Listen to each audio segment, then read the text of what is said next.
जय श्री राम मित्रों, आप सभी का मेरे YouTube चैनल संस्कृति विश्वधाम में आपका हृदय अभिनंदन है।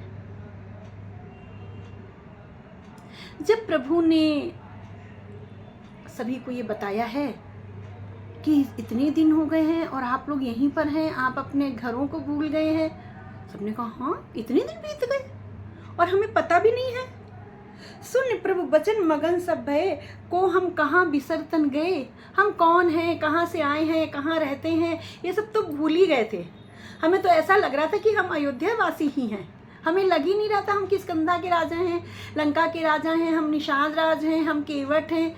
हमें तो कुछ पता ही नहीं चला। हम तो बस सेवक जानकर आपकी सेवकाई में लगे थे। एक टक रहे जोर कर आगे, सकै न कहे कुछ अति अनुरागी। सभी प्रभु के आगे हाथ जोड़कर खड़े हैं, टकटकी लगाकर प्रभु को देखते जा रहे हैं, प्रभु को घूरते जा रहे हैं। प्रभु कह रहे हैं जाओ, प्रभु के चरण कमलों को छोड़कर कहाँ जाऊं। ऐसा सब भी निस्तब्ध होकर के खड़े हुए हैं। परम प्रेम तिन कर प्रभु देखा, कहा विविध विधि ज्ञान बिसेखा। सभी के नैनों से अश्रुधारा प्रवाहित होने लगी है। प्रभु ने सभी को अपने प्रेम के वशीभूत देखा है। प्रभु ने उनको ज्ञान दिया है कि मनुष्य का कर्म है, परम कर्तव्य है कि कर्म को करते रहना, अपने कर्मों के अनुसार अपने जीवन को यापन करना। प्रभु सन्मुख कछु कहीं न परहीं, पुण्य पुण्य चरण सरोज निहारहीं।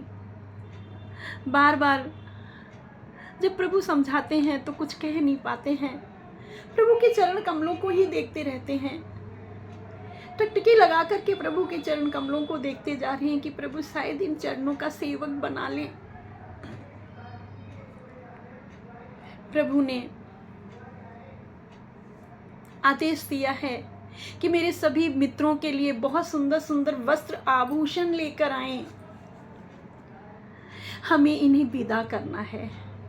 प्रभु यहाँ से ही हमें यह परंपरा मिली है कि कोई मित्र जब या कोई सहोदर या कोई भी जब हमारे घर आकर के रुकता है तो उसे वस्त्र आभूषण दे करके ही विदा करते हैं। यह रामायण हमें संस्कृति सिखा रही है, सभ्यता सिखा रही है।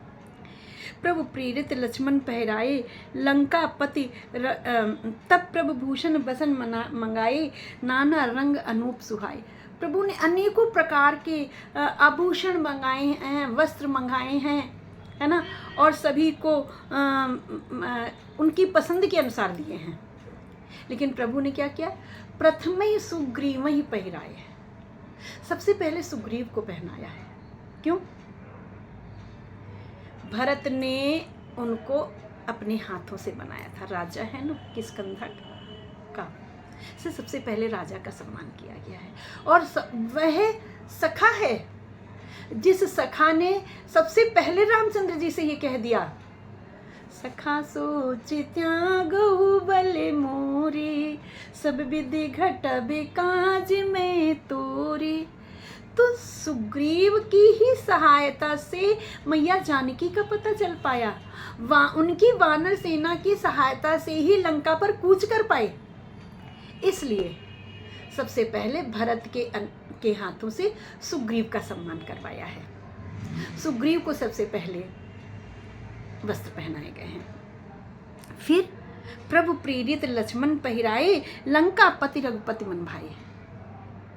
फिर लक्ष्मण के द्वारा विभीषण को वस्त्र पहनवाए हैं, जो उन्हें प्रभु को बहुत अच्छे लगे कि एक लंका के राजा के वस्त्र कैसे होने चाहिए। वह लक्ष्मण को आदेश दे करके विभीषण को पहनवाए हैं।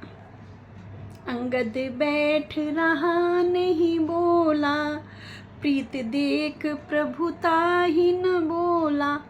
लेकिन वहां पर सब जा रहे हैं, अंगद चुपचाप बैठा हुआ है। अंगद की प्रभु के चरणों में प्रीति है, चुपचाप बैठा बैठा टुक टुक निहार रहा है प्रभु को, कुछ नहीं बोल रहा है। नेत्रों में जल भरा हुआ है, डर है उसके मन में, भय व्याप्त है उसके मन में कहीं प्रभु मुझे न जाने को कह दे, मेरा तो कोई नहीं है, मेरे तो पिता भी नहीं है, और मेरे पिताजी तो रामचंद्र जी को मुझे सौंप कर दे गए हैं, कहीं प्रभु मुझे न जाने को कह दें। बाबा जी ने बड़ा सुंदर वर्णन किया है। अंगद बैठ रहा नहीं बोला, अंगद वहां बैठा है नहीं डोला, वहां से हिलडुल ही नहीं रहा है। प्रीत देख प्रभुता ही न बोला, प्रभु ने देखा मेरे चरणों में इसकी बहुत प्रीत है, प्रभु ने थोड़ी देर उसको कुछ नहीं कहा। क्या होता है, क्या प्रभु ने अंगद को जाने के लिए कहा है? क्या प्रभु अंगद को भेज देंगे? मेरे अनुसार तो नहीं भेजेंगे। आप लोगों के अनुसार क्या करेंगे प्रभु? आइए जानते हैं, कमेंट बॉक्स में लिखकर बताइए। तत्पश्चात मैं अपना मर्म उजागर करूंगी। बने रहिएगा मेरे साथ। बोलो राजा रामचंद्र की जय, भैया लखन लाल की जय, पवन सुत हनुमान की जय। जय श्री राम मित्रों।